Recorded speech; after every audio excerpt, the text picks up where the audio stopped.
Hello and welcome you back to Neochola Polytechnic video lecture classes in automobile engineering.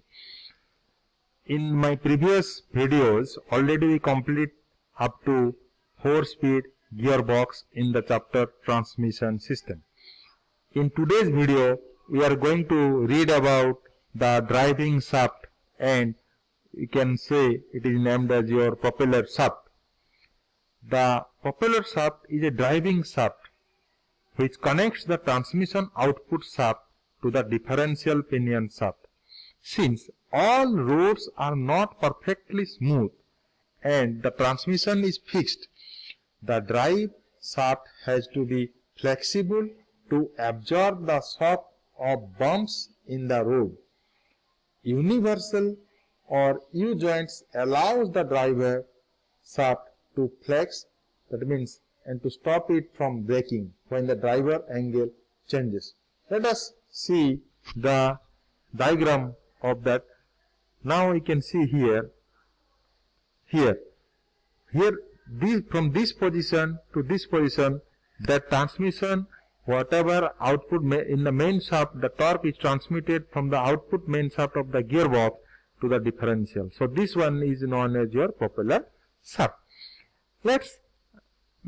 If you go through this diagram, here you can see the position of that engine and the position of the differential. That means the position of the engine is above the frame and the position of the differential is in between the wheels.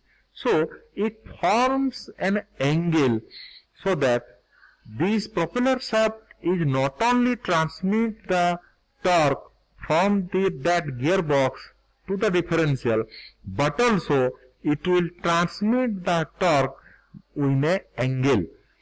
To fulfill that, we use two numbers of universal joint in a propeller shaft. And another thing, in the propeller shaft, we are using a slip joint.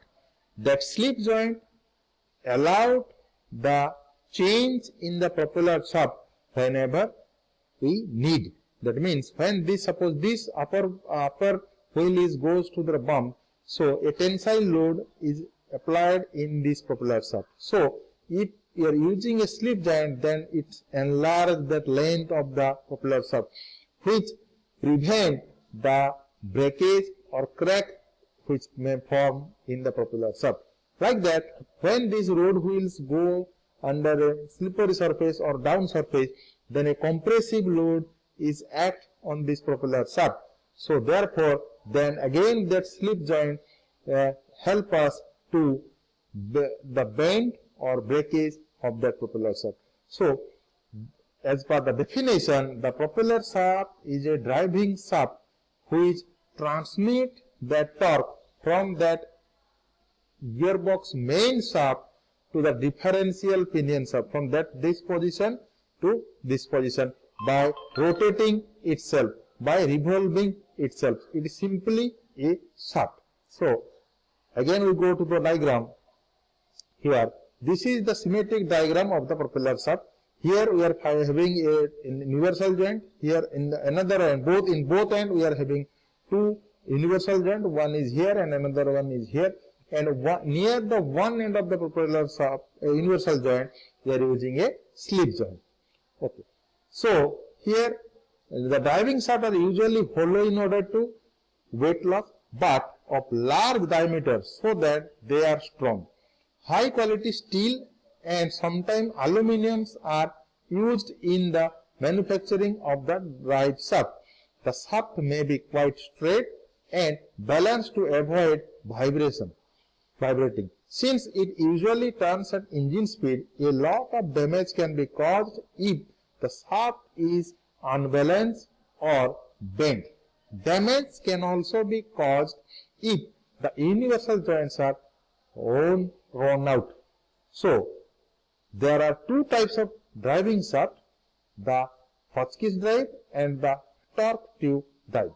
The Hotchkiss drive is made up of a drive shaft connected to the transmission output shaft and the differential pinion shaft.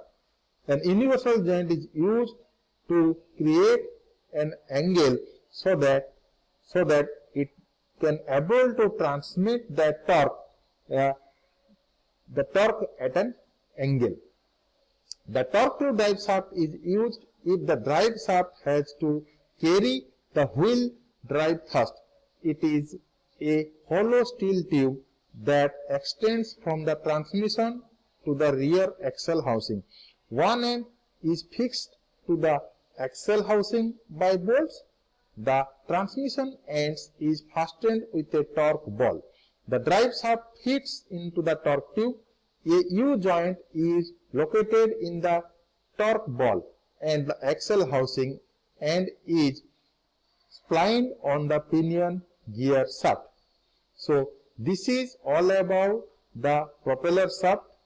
That means, again, as per the definition, it will transmit the torque from the engine in the gearbox main shaft to the differential pinion shaft by rotating itself. So this is all about the propeller shaft. Thank you.